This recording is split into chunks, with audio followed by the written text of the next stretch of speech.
بنروح لسي جون اللي بيكون بطل مسلسلنا، اللي بنعرف انه وسيم وطويل وعريض ومقرمش وعنده كل المقومات اللي البنات من حواليه بيحبوها، زي انه محبوب من كل المشاهير ومنهم بنت بتكون من الايدول وبتكون مشهورة جدا بينهم كمان.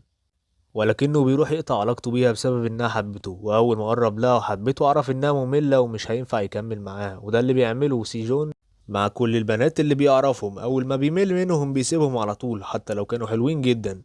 نحب نعرفكم انه زي اي شاب بيحب البنات اللي شكلها جميل وبس، للأسف مش بيدور على الجوهر، وبيروح وبيستلم دعوة من عرض الأزياء وبيروح هناك. وعندنا نهيب نعرف إن السبب الأساسي إنها تيجي العرض ده إنها تشوف السي جون أصلا، وده اللي بتشوفه في حصة الرسم في الكلية بتاعتها. وبيروح سي جون علشان يشوف العارضة اللي لابسة فستان عجبه لأنه ناوي يجيبه لوحده.